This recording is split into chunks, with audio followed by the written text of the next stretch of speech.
tindakan pidana korupsi ini merugikan negara dan juga menyengsarakan rakyat, teman-teman. Dimana kita tahu akhir-akhir ini harga beras itu melonjak naik, teman-teman. Bahkan orang-orang atau masyarakat yang di daerah-daerah itu sangat susah untuk membeli beras. Di sisi lain ada pejabat negara yang melakukan korupsi. Di sisi lain ada seorang menteri yang seenaknya makan uang negara, sementara rakyat itu lagi kelaparan. Menurut saya orang-orang seperti ini adalah orang-orang yang biadab. Orang-orang seperti ini seharusnya itu dihukum mati. Orang-orang seperti ini itu tidak pantas untuk dibebaskan.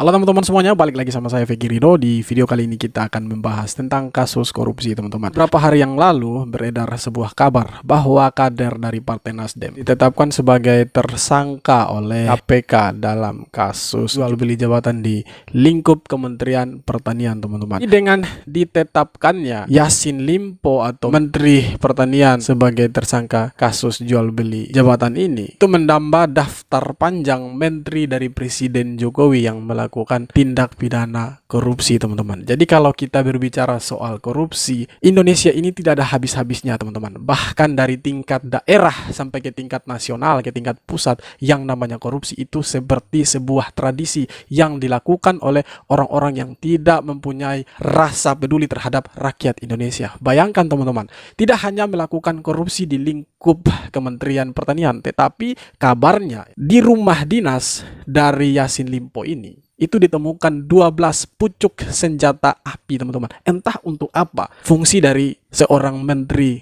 pertanian itu memegang 12 pucuk senjata api. Entah fungsinya itu untuk apa. Apakah untuk membela diri atau dibawa ketika melakukan kunjungan kenegaraan atau ketika berkunjung ke daerah-daerah, teman-teman. Jadi kalau kita melihat kasus-kasus korupsi di negara ini, memang dari Partai Nasdem itu menyumbang dua nama, teman-teman. Yang pertama ada Johnny G. Plate, di mana Johnny G. Plate ini korupsinya itu 8 triliun, teman-teman. Boleh dikatakan angka yang sangat besar sekali, 8 triliun, teman-teman. Kemudian ditambah lagi dengan Yassin Limpo ini, teman-teman. Nah, ketika digeledah oleh KPK itu ditemukan uang itu miliaran rupiah, teman-teman, ditambah dengan senjata api.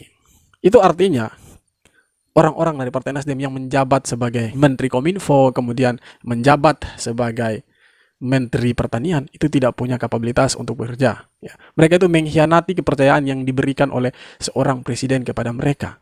Tetapi yang pasti tindakan pidana korupsi ini merugikan negara dan juga menyengsarakan rakyat, teman-teman. Dimana kita tahu akhir-akhir ini harga beras itu melonjak naik, teman-teman. Bahkan orang-orang atau masyarakat yang di daerah-daerah itu sangat susah untuk membeli beras. Bahkan kabarnya masyarakat di desa itu makannya ubi, teman-teman. Mereka harus pergi ke hutan untuk mencari umbi-umbian untuk diolah sebagai bahan makanan karena mereka itu tidak sanggup untuk membeli beras, teman-teman. Nah, di sisi lain ada pejabat negara yang melakukan korupsi. Di sisi lain ada seorang menteri yang seenaknya makan uang negara, sementara rakyat itu lagi kelaparan.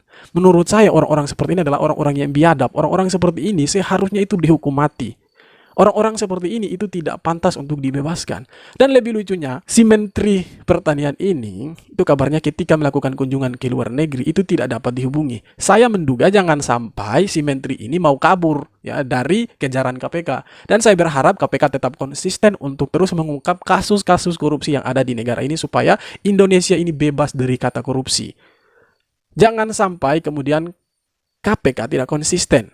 KPK acuh-acuh terhadap kasus-kasus korupsi, apalagi ini melibatkan seorang menteri ya. Dan saya sih berharap bahwa jangan sampai kemudian ini dianggap sebagai politisasi ya. Menteri dari Nasdem itu ditangkap, bahkan sudah 2 orang yang ditangkap ya, yang ditetapkan sebagai tersangka ya.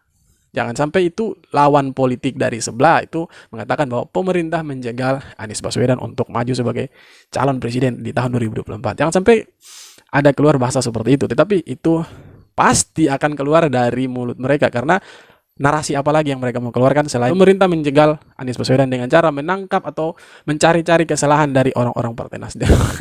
Narasi-narasi seperti itu adalah narasi yang sudah basi di tengah-tengah masyarakat. Dan menurut saya dengan ditetapkannya Yassin Limpo sebagai tersangka oleh KPK, itu membuktikan bahwa Presiden Jokowi tidak segan-segan untuk menangkap siapa saja yang coba-coba untuk memakan uang rakyat. Presiden Jokowi tidak segan-segan untuk menangkap orang-orang yang suka korupsi. Karena Presiden Jokowi pernah bilang bahwa siapa yang berani main-main dengan uang rakyat, maka Presiden Jokowi yang akan menggigit orang tersebut.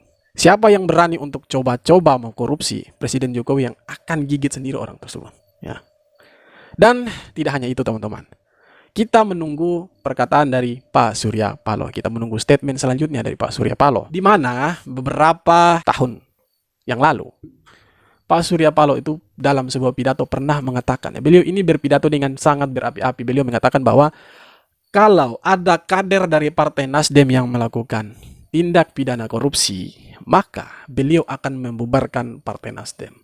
Tetapi menurut saya, perkataan dari Pak Surya Paloh ini hanya tinggal kata. Atau dengan kata lain, Pak Surya Paloh tidak bisa untuk menepati kata-katanya. Di mana ketika Johnny Plate melakukan korupsi 8 triliun, Pak Surya Paloh itu seolah-olah membela kadernya, seolah-olah membela partainya, bukan malah membubarkan Partai Nasdem. Kemudian ditambah lagi dengan ditetapkannya Menteri Pertanian sebagai tersangka oleh KPK dalam kasus korupsi di Kementerian Pertanian. Ya, apakah Pak Surya Paloh akan membubarkan Partai Nasdem? Seperti kata-katanya yang pernah diucapkan, yang pernah keluar dari mulut seorang Surya Paloh, ya, apakah Partai Nasdem akan dibubarkan atau hanya sekedar omongan saja, atau hanya sekedar angin lewat saja orang bilang, atau bisa jadi juga hanya ingin menarik simpati masyarakat untuk bersimpati dengan Partai Nasdem. Hanya Pak Surya Paloh yang tahu maksud dan tujuan tersebut. Tetapi yang pasti masyarakat itu sudah cerdas dan saya percaya bahwa masyarakat akan memilih orang-orang yang benar-benar punya kapasitas dalam memimpin negara ini. Ya. Kita tahu di mana Partai Nasdem sebagai partai utama pengusung dari Anies Baswedan dan juga Caimin ya, untuk maju dalam kontestasi Pilpres di tahun 2024 mendatang. Dan saya berharap bahwa masyarakat itu memilih seorang figur berdasarkan rekam jejak, berdasarkan kinerja. Apakah dia mampu untuk mensejahterakan rakyat? Apakah dia mampu untuk mengayomi masyarakat? Apakah dia mampu untuk tidak membuat janji-janji palsu? Ya. Karena kalau kita melihat janji-janji dari pihak seberang itu janji-janji surga semua, tetapi ya di tahun politik seperti ini yang dikeluarkan oleh pasangan calon presiden atau apapun itu pasti akan janji surga teman-teman.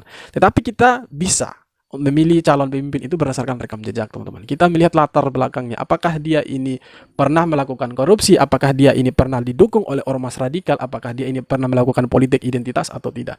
Marilah kita pilih pemimpin itu yang mau merakyat, pemimpin yang suka turun ke jalan, yang mencintai rakyat Indonesia. Jangan sampai kita pilih pemimpin yang didukung oleh ormas-ormas terlarang dan juga didukung oleh orang-orang yang tabiatnya adalah suka makan uang rakyat dan bikin susah rakyat Indonesia.